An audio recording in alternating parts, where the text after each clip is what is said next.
Welcome to bird media. నేను మీ పవన్ కృష్ణమూర్తి.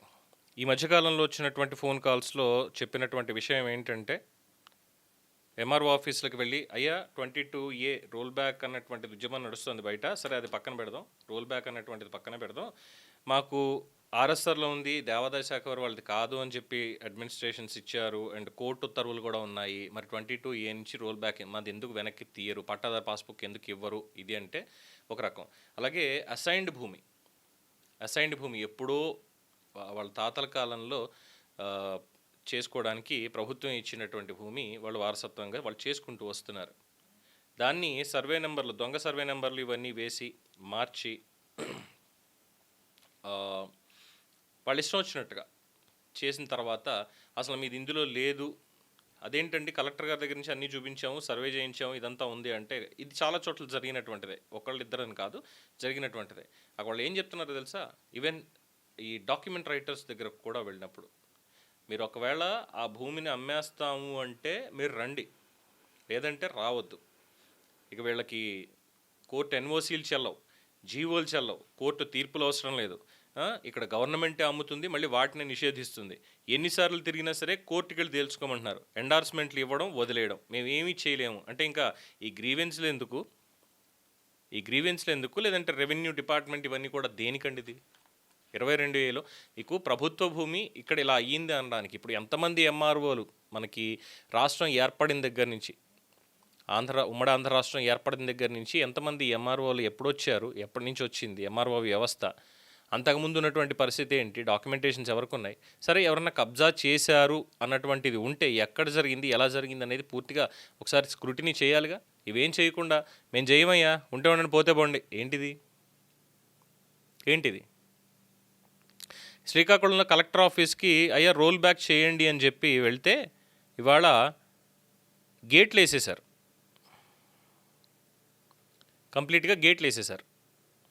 ఏం చెప్పాలి అంటే, వచ్చి కనీసం మాట్లాడడానికి కూడా లేనటువంటి పరిస్థితి. ఏం చేశారు అన్నదానికి కలెక్టర్ల దగ్గర కూడా సమాధానం లేదా? గవర్నమెంట్ జీవోలు ఇస్తుంది, ఏ జీవోలు అని చెప్పని వాళ్ళు అడుగుతారు మళ్ళీ కింద సిబ్బంది. ఎలాగా?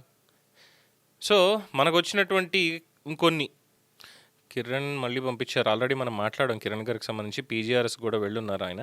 పీజీఆర్ఎస్లో కూడా దానికి సంబంధించిన దీనికి ఇచ్చారు, పీజీఆర్ఎస్ ఫిర్యాదు కోర్టుకి వెళ్ళమని చెప్పారు, నోటీసులు ఇవ్వడం, ఇదే జరుగుతుంది తప్ప ఇందులో ఏం లేదనేది ఒకటి. ఓకే, కిరణ్ గారు కంగారు పడద్దండి, అవుతుంది, జస్ట్ చెక్ చేసుకోండి గవర్నమెంట్ తోటి. అది ఆస్తి తగాదా కిందకు వచ్చింది. అండ్ పత్తిపాటి వెంకట సుబ్బారావు గారు దీనికి సంబంధించి గతంలోనే మాట్లాడున్నారు, వారి మాటల్లో ఏం జరిగింది అనేది మనం ఇక్కడ చూద్దాం. నమస్తే పవన్ గారు.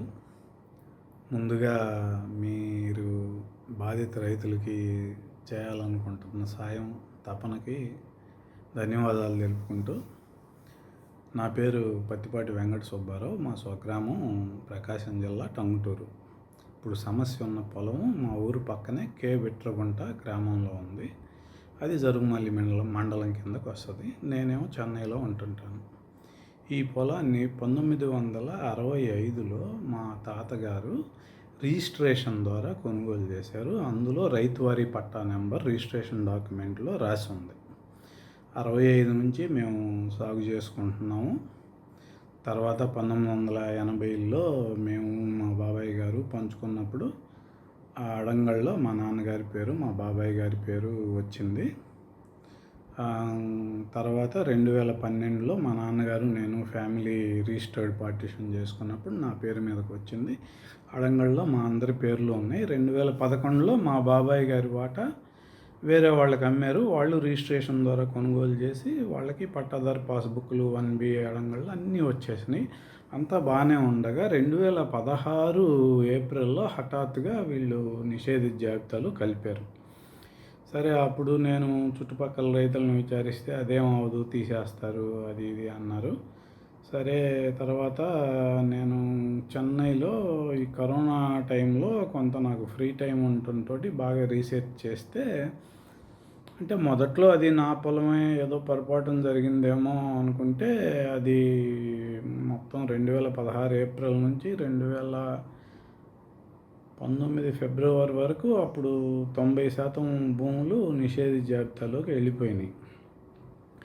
సరే కరోనా తర్వాత పిల్లలకి ఆన్లైన్ క్లాసులు ఇస్తే మేము ఆంధ్ర వచ్చి నేను అన్ని డిపార్ట్మెంట్లకి రిజిస్టర్డ్ పోస్ట్ అగ్రీలు పెట్టాను. కలెక్టర్ గారికి, CCLAకి అందరికీ పెట్టాను. CCLA వాళ్ళు రెస్పాన్స్ ఇచ్చారు చూస్తామని. సరే రెవెన్యూ ఆఫీస్కి వెళ్తే వాళ్ళు RSRలో 1909 నాటి RSRలో ధర్మతోపు అని ఉంది అని చెప్పి ఎండోమెంట్ వాళ్ళు చేశారు అన్నారు. సరే నేను వెళ్ళి ఎండోమెంట్ వాళ్ళని కలిస్తే సుప్రీంకోర్టు దీని ప్రకారం చేసాము అన్నారు. సరే నేను మళ్ళీ సుప్రీంకోర్టు దీని మీద రీసెర్చ్ చేస్తే అది రెట్రోస్పెక్టివ్ కాదు, ప్రాస్పెక్టివ్ అనమాట. అంటే 2013 తదుపరి నేను అదే అడిగితే వాళ్ళు ఏం సమాధానం చెప్పకపోతే RTI ప్రకారం నాకు రీజన్ అన్నా చెప్పండి, నేను కోర్టులో అన్నా ఫైల్ చేసుకుంటానంటే RTI మాకు అప్లికబుల్ కాదు, మేము చెయ్యము అన్నారు. సరే నేను ఇంకా పై డిపార్ట్మెంట్లకు అన్నిటికీ పెట్టాను కాబట్టి వాళ్ళ మీద ప్రెజర్ వచ్చిందో ఏమో. వాళ్ళ దేవాదాయ సర్వే ఇన్స్పెక్టర్ సునీల్ గారని ఆవిడ మేడం గారు, దేవాదాయ ఒంగోలు కమిషనరు మేడం గారు చేయిస్తామన్నారు, చేయించారు. ఆవిడ కూడా ఒకసారి పొలం వచ్చి చూస్తానన్నారు, చూసారో లేదో నాకు తెలియదు. వాళ్ళు చేయించిన తర్వాత సర్వే ఇన్స్పెక్టర్ సునీల్ గారు కాల్ చేసి ఇది దేవాలయానికి దానికి మీది సంబంధం లేదు, మీరు NOC అప్లై చేయండి అన్నారు. మరి అలా లెటర్ ఇస్తారో దేవాదాయానికి లేదు, పాత వాళ్ళు చేసిన తప్పు మేమేం చేస్తాం, NOC అప్లై చేయండి అన్నారు. సరే నేను ఆయన ఇంకో రైతు ఉన్నారు, ఆ సర్వే నెంబర్లో మేమిద్దరమే ఉంటాం. మొత్తం 16 ఎకరాల 8 సెంట్లు. మా తాతగారి వాటా మా వాటా మాకుంది, మా బాబాయ్ గారి వాటా ఆయనకి అమ్మారు. సరే మేమిద్దరం వెళ్ళి NOC అప్లై చేసాము. ఇంతలో పిల్లలకి మామూలుగా ఇక చెన్నైలో మామూలు క్లాసులు స్టార్ట్ అవుతున్నాయి. మేము చెన్నై రావాలని మళ్ళీ రావటం కుదరదని ఒకసారి కనపడదామని దేవాదాయ శాఖ వాళ్ళ దగ్గరికి వెళ్తే వాళ్ళుండి మీరు NOC అప్లై చేసి ఒక 5-6 నెలలే కదా అయింది, NOC అంటే మాటలు అనుకున్నారా, ఏళ్ళు పడుతుంది అని చెప్పని కొంచెం గట్టిగా అన్నారు. దీంతో నాకేం మాట్లాడాలో అర్థం కాక నేను రిట్ పిటిషన్ వేశాను. రిట్ పిటిషన్ వేస్తే 22 సెప్టెంబర్లో 23 సెప్టెంబర్లో రిట్ పిటిషన్ రెస్పాన్స్ ఏమొచ్చిందంటే గవర్నమెంట్ ఒక కమిటీ ఫామ్ చేసింది, ఆ కమిటీకి రెఫర్ చేస్తున్నాము విచారణ చేయమని అంది. యాక్చువల్గా 2017లో ఈ సమస్య వల్ల 5,000 పైగా రిట్లు హైకోర్టులో వస్తే హైకోర్టు అప్పుడు ప్రభుత్వాన్ని ప్రశ్నిస్తే ఒక కమిటీ ఫామ్ చేస్తున్నాం కలెక్టర్ గారి ఆధ్వర్యంలో, అవి విచారణ చేసి చూస్తారు అని హైకోర్టుకు సమాధానం చెప్పారు. ఆ కమిటీ అసలు అప్పుడు ఫామ్ కాలేదు, తర్వాత గవర్నమెంట్ మారిపోయింది, అసలు లేదు. కోర్టు వాళ్ళు అది ఉంది అనుకొని చేయమన్నారు. సరే ఆ రిట్కి రెస్పాన్స్ ఇంతవరకు వాళ్ళు ఎండోమెంట్ కానీ ఎవరు కోర్టులో అఫిడవిట్ ఇవ్వలేదు, కానీ రెవెన్యూ వాళ్ళు రిట్కి రెస్పాన్స్గా మాకు సంబంధం లేదు ఎండోమెంట్ వాళ్ళని ఇచ్చారు. ఎండోమెంట్ వాళ్ళేమో మీరు ఎండోమెంట్ ట్రిబ్యునల్కి వెళ్ళండి అని చెప్పని ఇచ్చారు. కానీ ప్రైవేటు పట్టా భూములు ఎండోమెంట్ ట్రిబ్యునల్కి వెళ్ళాల్సిన అవసరం లేదు అని చెప్పని కోర్టు తీర్పులు ఉన్నాయి. 1077/2015 అని అది ప్రకాశం జిల్లాకు సంబంధించిన రిట్ పిటిషనే. అలాగే 2023లో అప్పుడు ప్రభుత్వం ఇచ్చిన ఉత్తర్వులు కూడా ఎండోమెంటు వక్ఫ్ ఇష్యూస్కి పట్టా భూములు అయితే అది ఎండోమెంట్ ట్రిబ్యునల్కి వక్ఫ్ ట్రిబ్యునల్కి వెళ్ళాల్సిన అవసరం లేదు, కలెక్టర్ గారైనా చేయాలి లేకపోతే సివిల్ కోర్ట్ అనేది చెప్పారు. సరే నేను తర్వాత వాళ్ళు ఇంతవరకు కోర్టుకి ఆన్సర్ చేయలేదు. సరే నేను తర్వాత లాయర్లను అడిగితే గవర్నమెంట్ మారింది, వీళ్ళు ఏదో తీసేస్తామంటున్నారు, నీవు అక్కడితో కాదు కదా అన్నారు. సరే 2 ఏళ్ళు వెయిట్ చేశాను. మొన్న జనవరిలో ఏదో 435 జీవో వచ్చిందని ఫిబ్రవరిలో మళ్ళీ PGRS పెట్టాను. మార్చిలో మా మేనత్త గారు చనిపోతే మా ఊరు టంగుటూరు వస్తే వాళ్ళకి తెలిసిందో ఏమో ఫోన్ చేశారు జరుగుమల్లి MRO గారు. వెళ్ళాను. ఇంకొక రోజులో PGRS అయిపోయిద్ది అనగా నన్ను మీరు 1965 నుంచి 83 వరకు ఈసీ తీసుకురండి, 83 తర్వాత మా దగ్గర ఈసీ ఆన్లైన్లో ఉంటుంది అంటే నేను మళ్ళీ అప్పుడు కందుకూరు SRO కిందకు వస్తుంది. ఇప్పుడు సింగరాయకొండ SRO, 83లో ఫామ్ అయిన సింగరాయకొండ SRO ఈ ఫారం, కానీ మేము కొనుగోలు చేసినప్పుడు కందుకూరు SRO. సరే నేను వెళ్ళి ఈసీ తీసుకొని అప్లై చేసి, అంటే ఇన్ పర్సన్ అప్లై చేయాలి వాళ్ళకి, ఫోన్లో అది ఎవరు అప్లై చేసి నేను చెన్నై వచ్చేసాను. ఏప్రిల్ 13 నాకు హార్ట్ అటాక్ వచ్చింది సివియర్గా. సరే ఏదో సర్వైవ్ అయ్యాను. ఇంకా వాళ్ళని నేను ఆన్లైన్ వాట్సాప్లో పంపమంటే పంపారు, నేను వీళ్ళకి పంపాను. రెవెన్యూ వాళ్ళకి ఈసీ కూడా పంపాను. మా తాతగారి పేరు, మా నాన్నగారి పేరు, నా పేరు అన్నీ ఉన్నాయి ఈసీలో. మే 29న పీజీఆర్ఎస్ రిక్వెస్ట్లో వీళ్ళు మీది ఆర్ఎస్ఆర్లో ధర్మతోపు అని ఉంది. అంటే 1909 నాటి ఆర్ఎస్ఆర్లో అక్కరాజు పద్మనాభయ్య గారి పేరుంది. 1965లో మేము కొనుగోలు చేసినప్పటికీ దాదాపు 1909 to 65 అంటే దాదాపు 56 ఏళ్ళు. 56 ఏళ్ళు అంటే పద్మనాభయ్య గారి అబ్బాయి మాకు అక్కరాజు చలపతిరావు గారు అమ్మారు మా తాతగారికి. అది ఆర్హెచ్లో పద్మనాభయ్య గారి దగ్గర నుంచి చలపతిరావు గారికి వచ్చిన వైనం కూడా ఉన్నది. ప్లస్ రిజిస్ట్రేషన్ డాక్యుమెంట్లో కూడా అక్కరాజు చలపతిరావు గారు సన్ ఆఫ్ అక్కరాజు పద్మనాభయ్య అనేది కూడా స్పష్టంగా ఉంది. అది పద్మనాభయ్య గారి ధర్మతోపు అది ఇది అని రెస్పాన్స్ ఇచ్చారు. కానీ ఆర్ఎస్ఆర్లో ఏమని ఉందంటే అది ధర్మతోపు పద్మనాభయ్య గారు శిస్తు 31 రూపాయలు ఆ ఏడాది కట్టినట్టు కూడా ఉంది. అది ప్రైవేట్ భూమి అయితేనే కదా కట్టేది. ఆయన ధర్మకర్త అని రాసి ఉంది. ఆయన హోదా పలకరించి ఉండొచ్చు. పైగా ధర్మతోపు అని ఇంకో ల్యాండ్ ఉంది అదే ఊర్లో. అది మరి ఏ కైండ్ ఆఫ్ ల్యాండ్ నాకు తెలియదు, ఇంకో సర్వే నెంబర్లో. సరే, వాట్ ఎవర్ ఇట్ మేబీ, దీనికి రైతువారీ పట్టా ఉంది.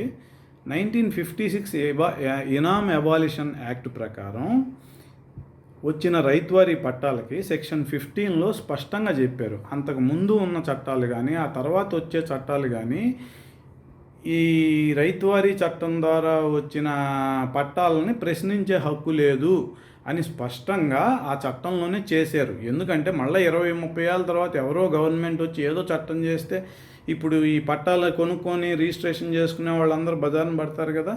స్పష్టంగా అని చెప్పారు. చెప్పినా కూడా ఈ ఇనాం భూముల పేరుతో ఇవన్నీ నిషేధిత జాబితాలో కలిపారు. పైగా ఇప్పుడు నాది 2016లో కలిపారు. నాలాంటిదే similar case Throvagunta, Ongole, same Ongole endowment వాళ్ళు త్రోవగుంటలో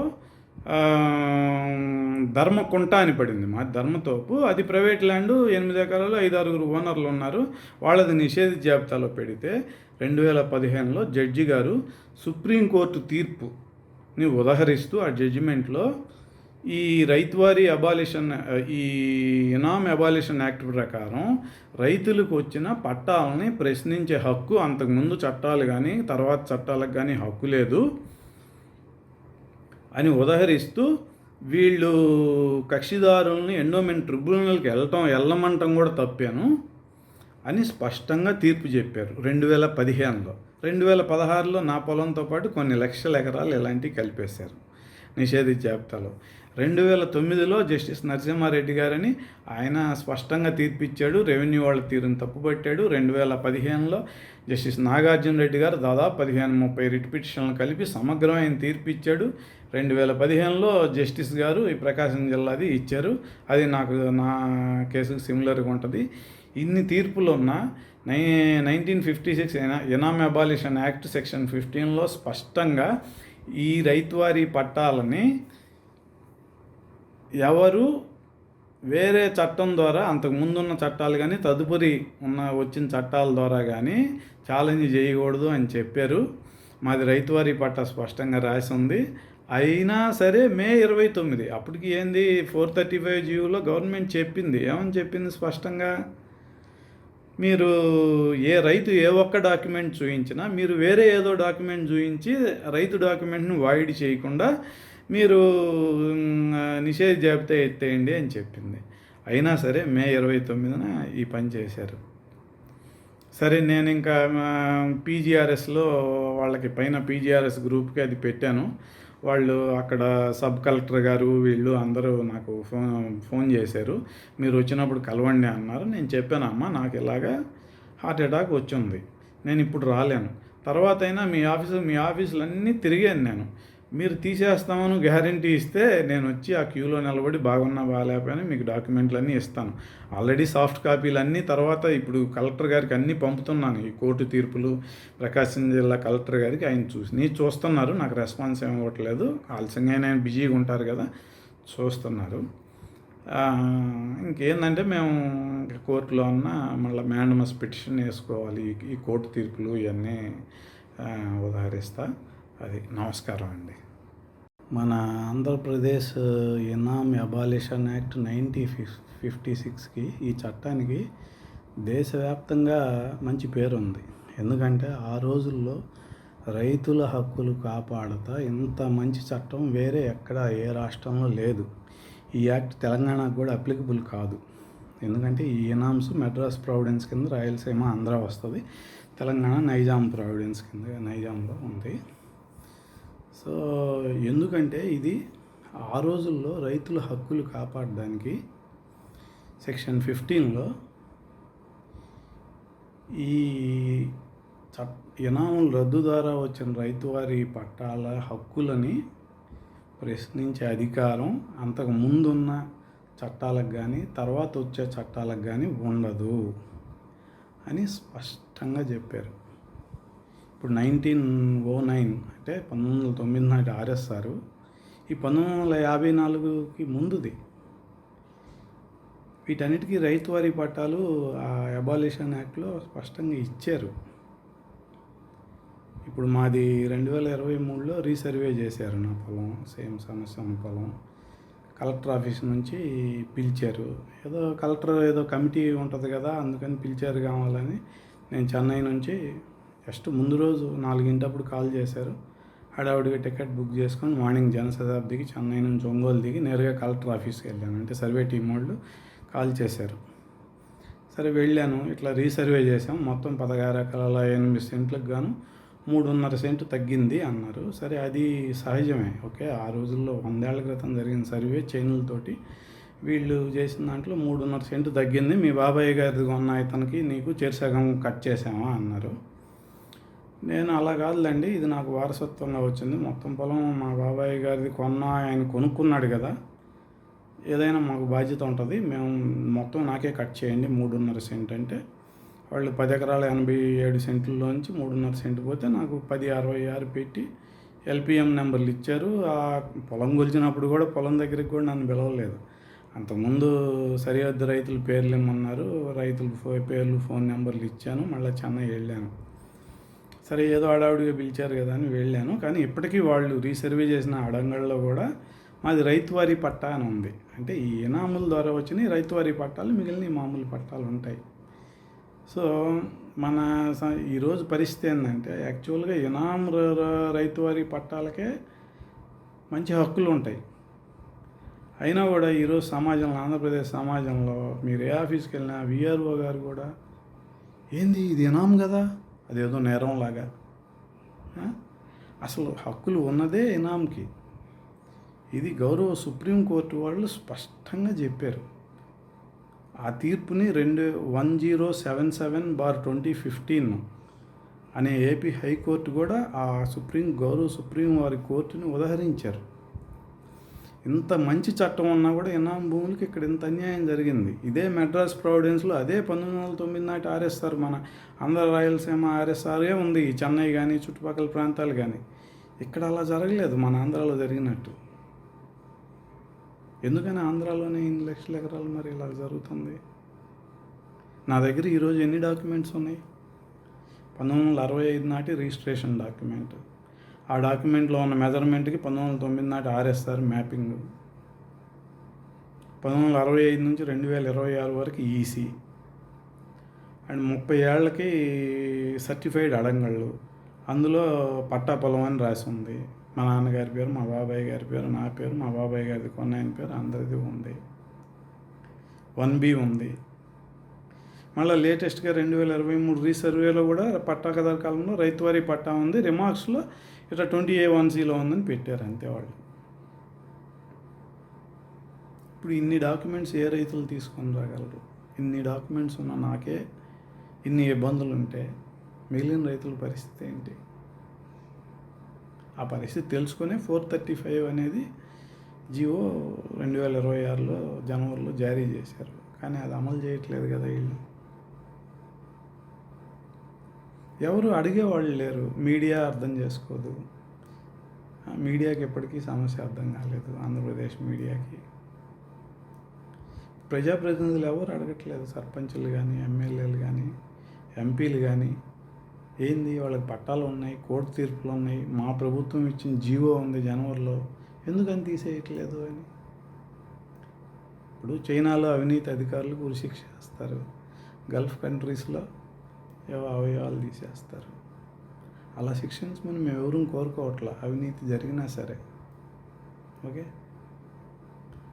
చైనా గల్ఫ్ బాగా అభివృద్ధి చెందినాయి, మాకు అలాంటి అభివృద్ధి వద్దు. అవినీతి చేస్తే శిక్షించండి, ఇంకోసారి చేయకుండా ఉంటారు. ఎన్నాళ్ళు మేము పుట్టిన దగ్గర నుంచి అవినీతి వింటున్నాం, దేశం అభివృద్ధి చెందే దేశం అంటారు కానీ చెందదు. ఇప్పుడు అవినీతి వింటానే ఉన్నాం. 2000 ఏళ్ళగా అవినీతిగా బానిసత్వంలోకి వెళ్ళిపోయాము, ఇప్పుడు అట్లనే ఉంది. అవినీతి చేసిన వాళ్ళని శిక్షించడానికి కూడా ధైర్యం లేని ప్రభుత్వాలు ఎందుకండి మనకి? దేశం మొత్తం సహజంగా నేను చెప్తున్నాను. అది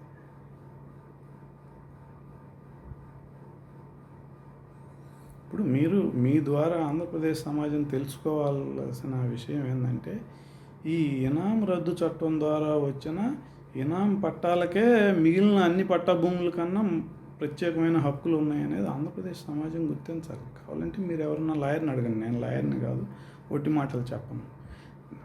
నాకున్న నాలెడ్జ్లో నేను సుప్రీంకోర్టు తీర్పు కూడా నేను షేర్ చేస్తాను మీతోటి. ఓకే, థ్యాంక్ యూ, అందరికీ నమస్కారం, ఉంటాను. చూసారుగా, అది ఆయనకి సంబంధించి. నమస్కారం సార్. సార్ నమస్కారం అండి, శివకుమార్ మాట్లాడుతున్నాను. చెప్పండి సార్. అదే సార్, 20 భూములు కొంచెం సర్వే చేయమని చేయకుండా. ఓకే, సర్వే చేయట్లేదు అడిగితే? అడిగి చేయట్లేదు సార్, మాకు డీ పట్ట చేయమని వేస్తాం సార్, 20 భూములు చేయమని వేస్తాం. మాకు గవర్నమెంట్ ఆర్డర్స్ రావాలంటాం. అంటే ఏ ఆర్డర్స్ రావాలంటే వాళ్ళకి ఏం చెప్తున్నారు? మాకు ఆర్డర్స్ అని చేయమని చెప్పేస్తాం సార్. అదే ఏ ఆర్డర్స్ కావాలని అడుగుతున్నారు వాళ్ళు? ఇది ఎక్కడ ఇది శ్రీకాకుళం ఎక్కడ సార్? శ్రీకాకుళం జిల్లా సారకోట మండలం. సారవకోట. సారకోట. ఓకే, మీ ఎంఆర్ఓ గారు పేరేంటండి? రవి రవి ప్రభుత్వ రవి రవి గారు. కలెక్టర్ గారి దగ్గరికి ఏమైనా వెళ్ళారా సార్? ఎంఆర్ గారి ప్రాబ్లం సార్, విఆర్ఓ గారి ప్రాబ్లమే. VRO problem. ఓకే, ఏంటండి విఆర్ఓ ఏమంటున్నాడు? సర్వే మాకు కార్డ్స్ వస్తే శాస్త్రం సర్వే ఏడీ చేయలేను సార్, జిల్లా సర్వే ఆఫీస్కి వెళ్ళాను సార్ నేను. వెళ్తే మాకు కార్డ్స్ రాలేదు, కాగిత పొడితే తిరగబోతుంది సార్, మా ఇంట్లో సోపడి తెలుసు సార్ నాకు. ఓకే, మొత్తం 60 మంది సార్, ఒకే సర్వే నెంబర్ ఎల్పీ నెంబర్ ఒకటి ఇచ్చారు సార్. 19 అక్టోబర్ సర్వీస్ చేశారు సార్. 60-70 మందికి ఒకటే నెంబర్ ఇచ్చారు. ఓకే, 1B రావట్లేదు, పని చేయట్లేదు సార్ అది. ఓకే సార్, మీకు అన్ని వాట్సాప్ పెట్టుకుని పెడతాను సార్. నాకు పంపించండి సార్ ఇది ఒకసారి. సో ఇప్పుడు అసలు విఆర్ఓ వచ్చి ఏమంటున్నాడు? ఏమన్నా ప్రతిసారి అంటే ఎంఆర్ఓకి చెప్పారా మీరు? ఎంఆర్ చెప్తే విఆర్ఓకి సర్వే కలమని చెప్పారు సార్. మరి ఇప్పుడు చేయనంటున్నాడండి, ఇలాగా ఏదో ఆర్డర్స్ రావాలని అంటున్నాడు అని చెప్పి ఏమైనా చెప్పారా ఎంఆర్ఓ గారికి? ఆల్రెడీ మేము జిల్లా సర్వే ఆఫీస్కి సూపరింట్ కూడా సర్వే మండల సర్వే ఫోన్ చేశారు సార్. అట్లా అలాగే తిరుగుతుండే సార్, కాగితం పట్టుకుని అనేసి మాట్లాడతారు సార్. ఎంఆర్ఓ గారు మళ్ళీ మీరు వెళ్ళి చెప్పారు ఆయనకి? చెప్పలేదు సార్, 2 రోజులు వెళ్తాను సార్. మరి మీరు ఒకసారి వెళ్ళి ఎంఆర్ఓకి చెప్పండి, విఆర్ఓలు అంటున్నాడు మాకు ఆర్డర్లు వస్తే కానీ మేము చెయ్యమని అంటున్నాడు అని చెప్పి ఎంఆర్ఓ గారికి చెప్పండి. ఎందుకు చేయను అంటున్నాడు అనేది అక్కడి నుంచి ఫోన్ చేయించండి. ఏ ఆర్డర్స్ కావాలనేది ఈసారి ఏ ఆర్డర్స్ కావాలి గవర్నమెంట్ నుంచి మీకు చేయడానికి, అండ్ 60 మందికి ఒకటే నెంబర్లో ఎలా ఇస్తారు ఇది కూడా అడగండి. పంపించండి, మీరు ఇదే అడగండి సార్. 60 మందికి ఒకటే సర్వే నెంబర్ ఏ విధంగా ఇస్తారు సార్? అందులో దాంట్లో మళ్ళీ మాకు ఎలాగ ఇచ్చేస్తారు? గతంలో తప్పు జరిగింది, ఆ తప్పును క్లియర్ చేయాలంటే దానికి ముందు ఉన్నటువంటి సిస్టమ్ని మీరు చెక్ చేసుకుంటే సరిపోతుంది కదా, సర్వే నెంబర్లు ఏమున్నాయనేది అని ఒకసారి చెప్పండి. అంటే ఏమన్నా డబ్బులు ఏమైనా అడుగుతున్నాడా? అలాంటిది ఏం ఇష్యూ లేదు. ఓకే, మరి ఎందుకు చేయను అంటున్నాడు? ఆర్డర్ కావాలా ఇది ఒక్కటే అని ఎందుకు మాట్లాడుతున్నాడు?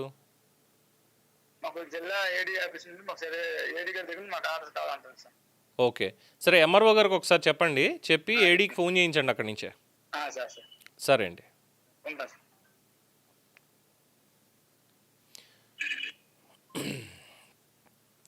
ఏ ఆర్డర్లు కావాలి సార్ గవర్నమెంట్ నుంచి? ఇప్పుడు సర్వే చేయాలి, అక్కడ వాళ్ళకి కావాల్సింది ఇవ్వాలి అన్నప్పుడు ఏ ఆర్డర్స్ కావాలంటారు?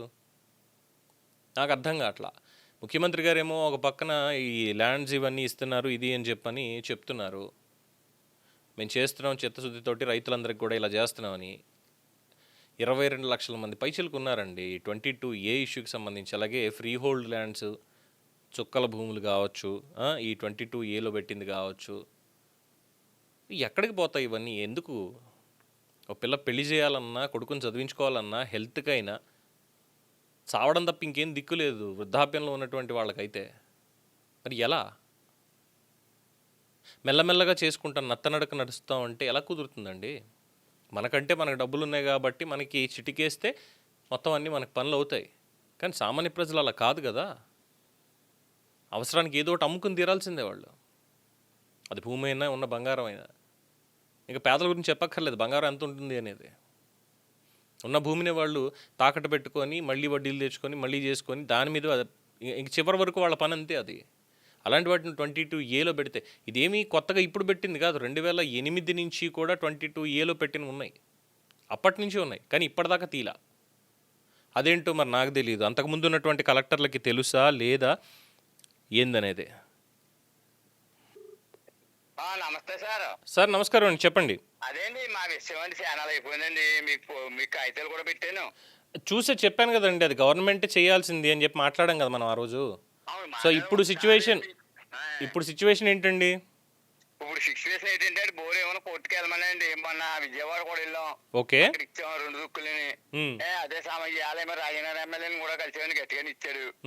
ఆడి కేసు పెట్టుకొని మళ్ళీ మట్టి కూడా ఆతలుడు అప్పుడు గొడవలోనే పట్టుపోతే ఆడి మీద కేసు పెట్టి సీఏ గారు ఏమో అంటున్నాడు ఇంకా కేసు కట్టామన్నాడు, ఎఫ్ఐఆర్ కట్టామన్నాం. అదండి దాని మీద ఏంటంటే ఒకసారి టీవీకి ఇదేంటంటే అన్యాయం. కలెక్టర్ గారు కూడా పట్టించుకోవాలి కదండి. ఇప్పుడు అలా కాదు, కోర్టు పరిధి అన్నాడు, కోర్టు పరిధిలో లేదండి అది. ఓకే, ఇప్పుడు 2019 లేదు, 2021లో మనకొని 23లో కొట్టేసింది. అప్పటి నుంచి వాళ్ళ మీద మనలేదు, మన మీద ఆలేదండి. ఇప్పుడు మనం వెయ్యాలి అంతే తప్ప కోర్టు పరిధిలో లేదు. అలాగని తప్పించుకుంటున్నాడండి. ఎవరు తప్పించుకుంటున్నారండి ఇక్కడ? ఎంఆర్ఓ అండి, ఎంఆర్ఓ తప్పించుకుంటున్నాడు. ఇదేం కోర్టు కేసులో లేదు, ఇంకోటి లేదు. అలా సార్, కోర్టు పరిధిలో ఉన్నట్టు మనం చూపించాలి కదా మరి. ఓకే, ఇప్పుడు నా మీద వేసినా, నేను ఆడి మీద వేసినా కోర్టు పరిధిలో ఉందని చూపించాలి కదా. ఇప్పుడు అలా కదండి సర్వే చేసి ఇచ్చారు. అవును, ఇచ్చినప్పుడు మరి భూమి ఎత్తగట్టి రాజనగర్ ఎమ్మెల్యే అదే దీన్ని సర్టిఫికేట్ ఇస్తే అసలు 8 నెలలు అయిందండి ఆయన ఇచ్చి. ఆ ఎంఆర్ఓ వెళ్ళిపోయి ఎంఆర్ఓ ఈడో 1 వేలు ఎక్కిచ్చాడు. చూడండి 1 వేలు ఉన్నాయి. లోన్ తెచ్చుకున్న కెనరా బ్యాంక్ లో 2 లక్షలు. దానికి కూడా మన 19 దీంతో మళ్ళీ 1 వేలు వచ్చిందండి. మా పేరున వచ్చింది. పోనీ మేము కట్టామండి. చేలో మేము ఉండి చేసి లెవెల్ చేస్తాం, నీరు వస్తలేదండి. ఆ బోధి పడిపోయింది మొక్క గురించి. వాళ్ళు చేస్తున్నారని చెప్తున్నాడండి. అది అన్యాయం కదండి. మీద వాళ్ళు చేస్తున్నారని చెప్తే మా చేలో కాళ్ళు వస్తుంది మా నెంబర్ మీదకే. అదే మనం ఏం చేయాలండి, మన 6 నెలలని మొన్న నెల మాకు నోటీస్ ఇచ్చారండి. మా చేలోకి వెళ్ళి చేస్తున్నట్టు వాళ్ళు వచ్చి దెబ్బలాడుకున్నారు. మాకు కాగితం పెట్టారని. నా చేలో నేను చేసుకుని నాకు నోటీస్ ఇస్తామేంటండి? అవును, ఎంత దారుణంగా ఉందో చూడండి. దాని గురించి మరి మీరు ఏదో కొంచెం వివరంగా మాట్లాడితే ఈ కాగితాలు చదివి అవసరం వస్తే వీడియో పెట్టమని పెడతారా? పంపించండి సార్. నీ మాట్లాడి పంపిస్తానండి. మీరు చూడండి ఎలా బాగుంటుందో పెట్టండి. తప్పకుండానండి. నేనేం తప్పుగా మాట్లాడండి. 2007, 2010, 2016, 17, 2021 మంది. అదేనండి, 4 లింకులు ఉన్నాయండి దానికి. ఓకే, అన్న తీసి పంపిస్తానండి. పంపించండి. ఇంకో పని కూడా చేయండి సార్. ఆల్రెడీ ఎమ్మెల్యేకి చెప్పానంటున్నారు కాబట్టి కలెక్టర్ దగ్గరికి కూడా వెళ్ళండి. కలెక్టర్ దగ్గరికి వెళ్ళామండి. ఎంఆర్ఓ అలాగ అంటున్నాడు అంటుందండి. అంటే ఇంతకైనా నెహ్రూ గారు ఆపుతున్నాడండి. ఆటలాడు తెలుగుదేశం మనిషి. నవీన్ చెప్పామండి. అబ్బాయి నేనేమో ఆడతలేదు అంటున్నాడండి కుర్రోడు. గ్రేండాల్లో అయినా ఏంటంటే వాళ్ళ పార్టీని వాళ్ళు కాపాడుతున్నారు. మేమేమో జనసేన చేసి ఎదలు కోటేసామండి.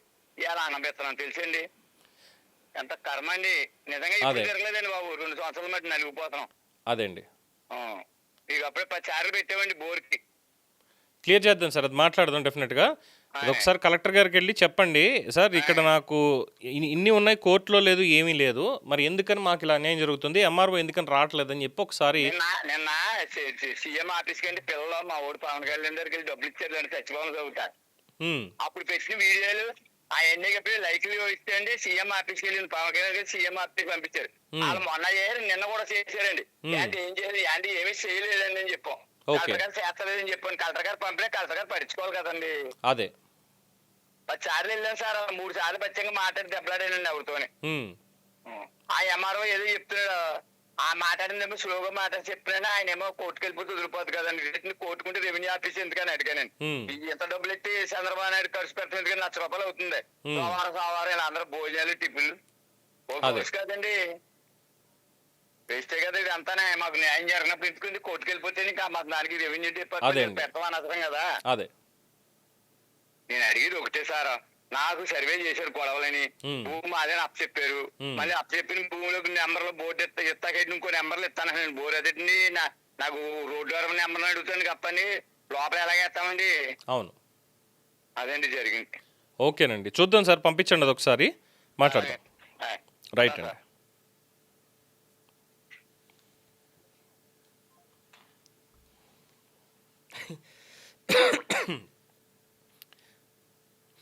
ఇది చాలా విచిత్రమైనటువంటి ఇంకొక కేసు అండి. అంటే రెవెన్యూ డిపార్ట్మెంట్ ఎలా పనిచేస్తుంది అనేటువంటి దానికి ఇంకొక తార్కాణం కింద చెప్పొచ్చు.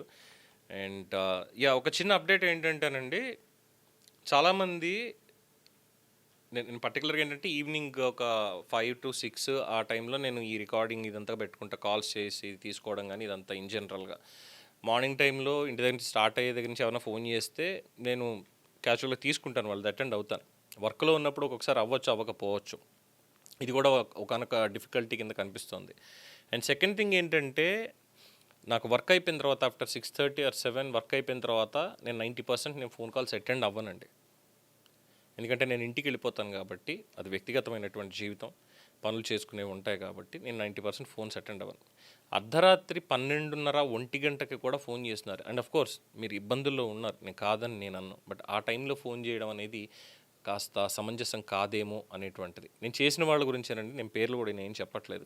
అండ్ రేపటి నుంచి ఒక పని చేద్దాం, ఏం చేద్దాం అంటే స్పెసిఫిక్ ఒక టైమింగ్ అనే దాంట్లో పెట్టుకుంటే డైరెక్ట్గా అప్పుడు నేను కాల్స్ నేను తీసుకోగలుగుతాను. అండ్ రెండో, చాలామంది కేవలం హాయ్ అని పెడుతున్నారు. మీరు హాయ్ అని పెట్టిన, వాట్సాప్లో కాల్ చేసిన అటెండ్ అవ్వనండి. ముందు నేను చాలా క్లియర్గా ముందే చెప్పాను, మీ సమస్య ఏంటనేది ముందు వాయిస్లో పంపించండి, డాక్యుమెంట్ పంపించండి. 22A అనేది మస్ట్ అండ్ షుడ్గా ముందు పెట్టి 22A మీ ఏరియా ఏ జిల్లా వస్తుంది ఇవన్నీ కూడా పెట్టండి. చాలామంది పాపం ఇబ్బంది పడుతున్నారు ఏంటంటే, వాళ్ళకి కనీసం ఫోన్లో దాన్ని ఎలా పంపించాలో కూడా తెలియదు వాటికి సంబంధించి. అలాంటి వాళ్ళు ఏం చేస్తారంటే, పక్కన ఎవరన్నా తెలిసిన వాళ్ళు ఏం పంపించాలి అనేది వాళ్ళకి చెప్పి వాళ్ళతోటి పంపించేటువంటి ప్రయత్నం కూడా చెయ్యండి వాట్సాప్కి. సో నార్మల్గానే ఫోన్స్ అటెండ్ అవుతాం, ఒకవేళ అవ్వలేకపోతే తర్వాత మేము చేస్తాం. బట్ ఏమవుతుందంటే, బ్యాక్ టు బ్యాక్ ఒకేసారి 10 మంది 20 మంది ఫోన్లు చేసుకుంటూ వెళ్ళడంతో ఎవరి సమస్య మీద రెస్పాండ్ అవ్వాలనేది నా చేతిలో లేకుండా పోతుంది. నేను ఇప్పటికే చాలామంది అడ్రస్ అవుదాం అనుకున్నాను, బట్ ఆ కన్ఫ్యూజన్లో అసలు ఎంతమంది ఫోన్ చేస్తున్నారు, ఎవరితో మాట్లాడుతున్నారు అనేది కూడా స్ట్రైక్ అవ్వట్లేదు. అలాంటి సమస్య ఉంది. సో ప్రభుత్వాన్ని ఇక్కడ డిమాండ్ చేసేది ఒకటే, మీరు 2008 నుంచి ఉన్నటువంటి 22లో ఏది పెట్టారో లింక్ డాక్యుమెంట్స్. ఇక పెద్ద జోక్ ఏంటంటే, మొన్నటిదాకానేమో బ్యాంక్కి వెళ్ళి లోన్లు తీసుకుని వడ్డీలు కట్టి అంతా చేశారు, ప్రభుత్వానికి ట్యాక్స్ కట్టారైంది. ఆల్ ద సడన్ ఇప్పుడు 22లో ఏదో పడేస్తున్నారు. అంటే ఇప్పటిదాకా గుర్తు రాలేదా? ఇప్పటిదాకా సర్వేలు ఏం జరగలేదా? రెవెన్యూ డిపార్ట్మెంట్ ఏం చేస్తుంది? ఒకచోట దేవాలయ భూమి ఉంది, వాళ్ళు క్లెయిమ్ చేసిన అనుకుందాం, వాళ్ళు ఇప్పుడు క్లెయిమ్ చేస్తున్నారు. మరి ఇన్నాళ్లుగా దానికి సంబంధించినటువంటి రికార్డ్స్ ఇవన్నీ కూడా ఉన్నాయి. ఆ భూములకు సంబంధించి రెవెన్యూ డిపార్ట్మెంట్ పాస్బుక్లు ఇచ్చింది, వాటికి 1B ఉంది, అడంగళ్ళు లెక్కిస్తున్నారు, అన్నీ ఉన్నాయి, చాలా ఉన్నాయి కదా. మరి ఆల్ ద సడన్ వచ్చి దేవాలయ భూమి అనేస్తే ఏమవ్వాలి? అంటే ఇన్నాళ్ళు గుడ్డి గుర్రానికి పళ్ళు తోమారా ఇలా పెట్టినటువంటి దానికి? కోర్టు ఉత్తర్వులు, కోర్టు తీర్పులు ఉన్నాయి కొన్ని సెటిల్మెంట్స్కి సంబంధించి. అయినా సరే మా కోర్టు తీర్పులతో సంబంధం లేదు అంటున్నారు అంటే రెవెన్యూ డిపార్ట్మెంటే మొత్తం పరమావధి, అంత తప్ప ఇంకేం లేదా? Then let's remove the revenue department completely. అవసరం లేదు, ఏమీ అక్కర్లేదు. గతంలో లెక్క పేపర్ మీద రాశారు ఒకసారి అంటే చాలా పర్ఫెక్ట్గా డాక్యుమెంటేషన్ అనేది ఉండేది. ఇప్పుడు వచ్చిన తర్వాత తిమ్మిని బమ్మిని దిమ్మి చేసి ఏం జరుగుతుందో తెలియట్లా. పేదవాళ్ళు వాళ్ళు ఏం మాట్లాడలేరు. సో మాట్లాడకుండానే ఇదంతా చేస్తారు. ఇంకో కాల్ తీసుకుందాం. హలో హలో హలో, నమస్కారం, చెప్పండి సార్. నమస్కారం. ఫోన్ చేశారు?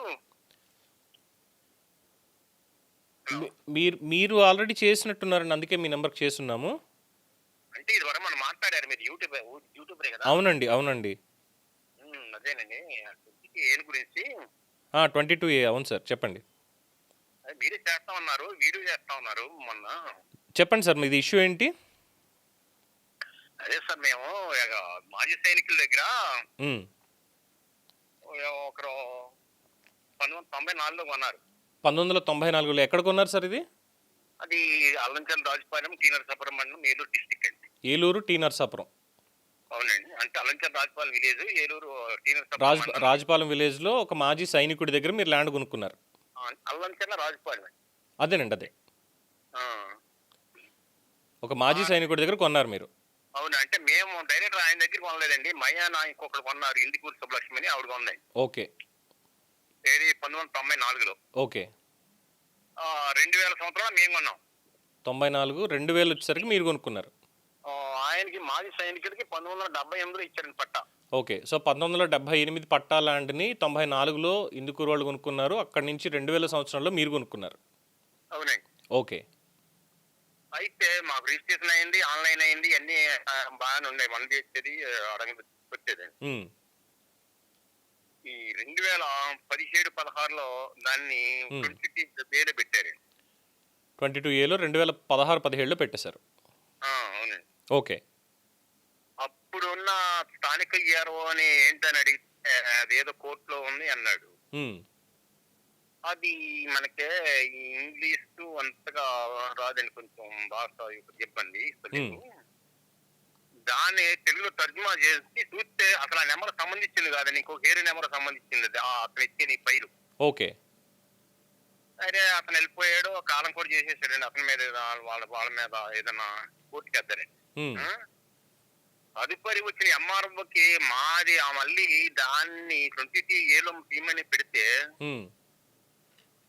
దానికి RSR లేదని ఒకటే, వేరే వాడు ఎవడో మళ్ళీ కోర్టు కేసాడని ఒకటే.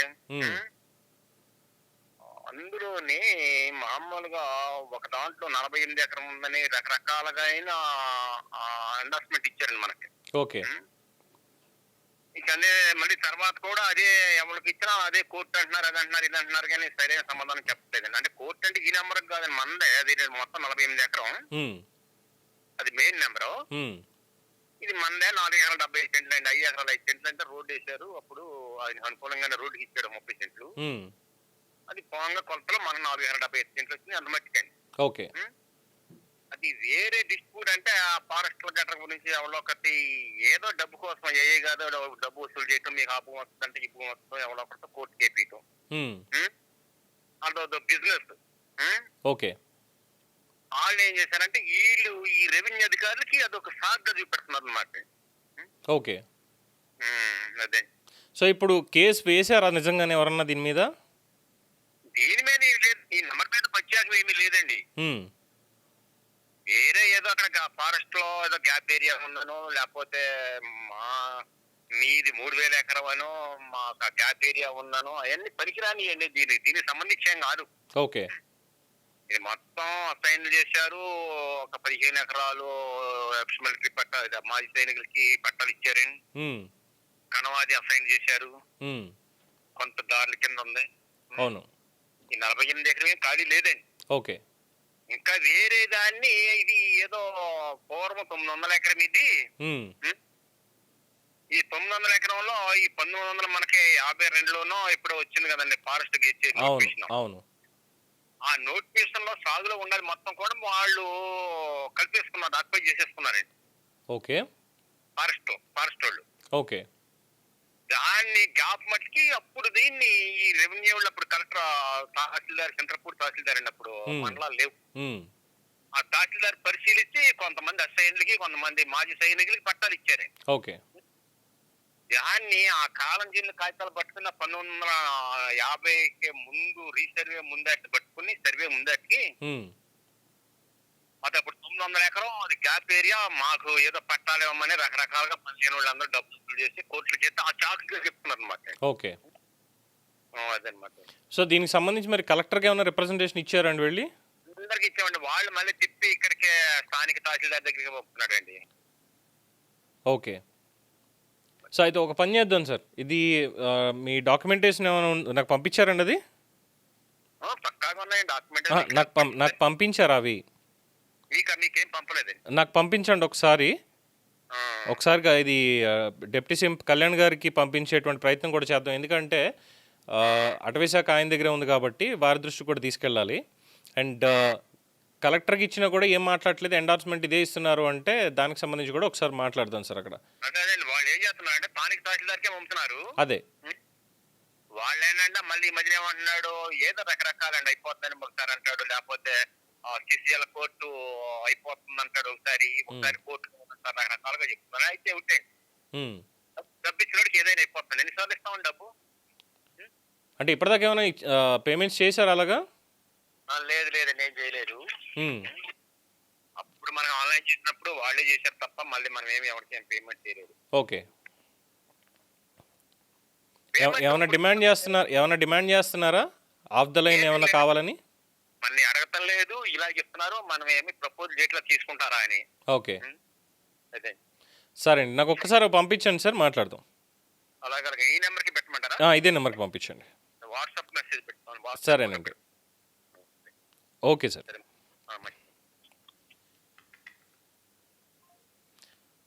అంటే మాజీ సైనికులకి పొలాలు ఇచ్చినప్పుడు అప్పుడు ఉండవా డాక్యుమెంట్లు? ఆ అధికారులకి ఆ మాత్రం తెలియకుండా ఉన్నారా, లేదంటే ఏమన్నా పప్పు బెల్లలు పంచినట్టు ఏమైనా పంచిపెట్టేశారు అనుకుంటున్నారా? ఫారెస్ట్లోకి వస్తుంది, దాంట్లోకి వెళ్ళిపోతుంది కొత్త రూల్స్ అన్ని భలే వస్తున్నాయే సామాన్యుడిని అడ్డి వరవడానికి. చూద్దాం, అటవీ శాఖది అంటున్నారు కదా, కళ్యాణ్ గారికి కూడా దీన్ని పంపించి ఏం జరుగుతుంది అనేది ఒకసారి చూద్దాం. అలాగే 22A సంబంధించి మొన్న ఏబి వెంకటేశ్వరరావు గారి మీద కొన్ని కథనాలు రాసినటువంటి కొంతమంది ఇప్పుడు ఆ 22A సంబంధించి అయ్యో పాపం దీంట్లో వాళ్ళు కూడా కాదు, ఇళ్ల స్థలాలు కూడా, పొలాలే కదా రైతులు కాదు, ఇళ్ల స్థలాలు కూడా చాలా ఉన్నాయి 22A సర్కారు గుర్తించదా అంటూ వాళ్ళు కూడా మొదలుపెట్టారు. ఓకే, వెల్కమ్ వాళ్ళు కూడా ఈ ఉద్యమంలోకి వచ్చినందుకు. అండ్ ఈ బ్లాక్ అవ్వడాలు అంటే 22A పెడితే బ్లాక్ అవ్వడాలు ఇది గత ప్రభుత్వం తప్పు అంటున్నారు. అయ్యా గత ప్రభుత్వందే కాదు, 2008 నుంచి ఇప్పటిదాకా ప్రభుత్వానిదే తప్పు కంప్లీట్గా. దాన్ని ఏమనాలనేది చూడాలి. సో ఎనీవే చెప్పాను కదండి, ఒక స్పెసిఫిక్ టైం అనేది పెట్టుకుని నేనే ఫోన్ చేసి మాట్లాడతాను. మీరు నాకు వాట్సాప్ చేయండి, వాట్సాప్ చేయలేని వాళ్ళు వేరే వాళ్ళతో చేయించండి డెఫినెట్గా. ఎందుకంటే ప్రెషర్ అయితే నా మీద ముఖ్యంగా ఫోన్ కాల్స్ వల్ల పెరుగుతోంది. దాంతో ఏమవుతుందంటే నేను మిమ్మల్ని రీచ్ అవ్వలేకపోతున్నాను అనేటువంటి ఒక బాధ కూడా ఉంది. సో గవర్నమెంట్ని ఎలాగైనా సరే మనం ఈ పర్టికులర్ అంశంలో వాళ్ళని ఎలాగైనా లొంగేలా చేయాల్సిందే. 22A అనేటువంటి దాన్ని పూర్తిగా రోల్ బ్యాక్ చేసేదాకా మనం ఖచ్చితంగా దీని మీద పోరాడదాం. 10 మందికి సాయం జరిగి తీరాల్సిందే. ఇది ఇవాళ 22A సంబంధించింది. అండ్ ఆఫ్ కోర్స్ ఎస్ కొంచెం డిస్టర్బ్డ్గానే ఉంది. Will do in a positive way definitely. Thank you. చూస్తూనే ఉండండి ది బర్డ్ మీడియా. ఈ వీడియో మీకు నచ్చినట్లయితే లైక్ చేయండి, షేర్ చేయండి, సబ్స్క్రైబ్ చేయండి. మరిన్ని అప్డేట్ల కోసం మా వాట్సాప్ ఛానల్ను ఫాలో చేయండి.